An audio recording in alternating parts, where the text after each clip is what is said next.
Leave the loop open, because possibility and greater profit lives in the unsaid, the unfolding, and the sacred in between. I've developed a new obsession, not with conversions, not with productivity hacks, not even with revenue, though I still worship at the altar of sovereign profits. No, what has my full attention lately are open loops, open doors, open minds, open hands. Because closed loops kill magic. They strangle mystery. They exile the unexpected.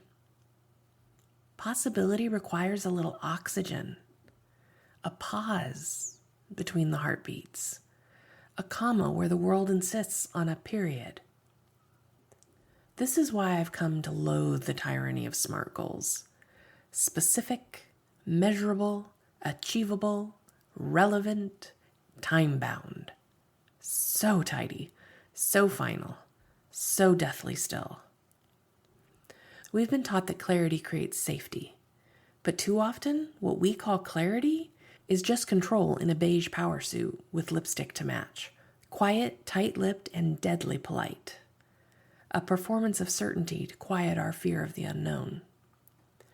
We white-knuckle our timelines. We build cages and call them containers. We trade wonder for the illusion of mastery, and in doing so, we forsake the wild grace of surprise. We do this in business strategy.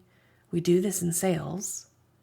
We do this in how we love, how we ask, how we dream. This is what I'm selling. This is what I want. This is what success looks like. Closed, done, defined, period. But what if we softened? What if we let the sentence hang just long enough for the universe to enter? What if instead of a final answer, we left a whisper, a wondering, a door ajar? The best things I've created didn't come from a well-planned pitch. They came from a flicker, a yes that wasn't fully formed, a nudge from the divine that said, go a little further.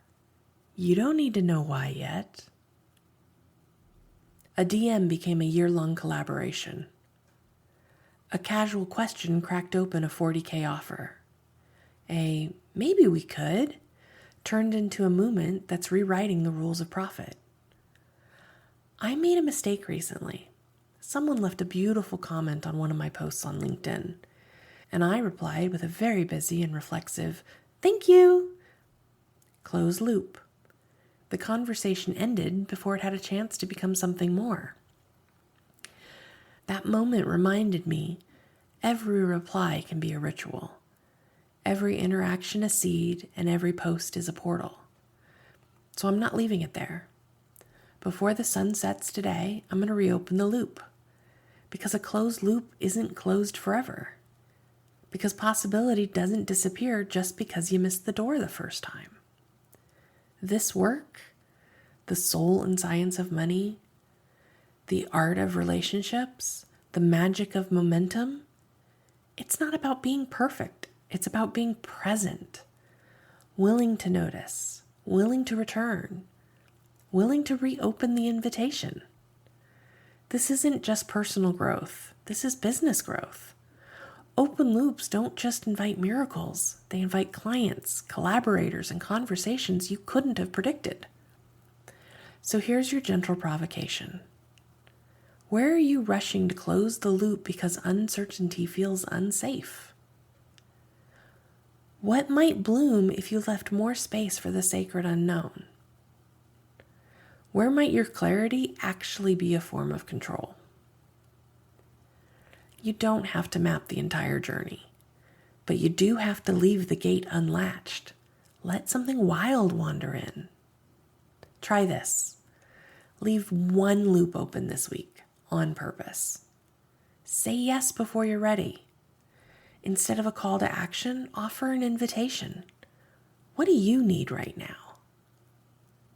Ask a question you don't already know the answer to and see what finds its way back to you. Let's stop building boxes and let's start building bridges. Let's leave the loop open and let the miracle find its way in. Postscript. I dare you to flirt with the unknown, to fall in love with the unfinished sentence, to cast your spell and then step back, just enough for it to breathe. Because profit is protest, and so is reclaiming your right to be surprised. Today's song of the day, Too Sweet by Hosier. This one's for the ones that have grown tired of playing by someone else's rules and are finally leaving the loop open on purpose. Enjoy.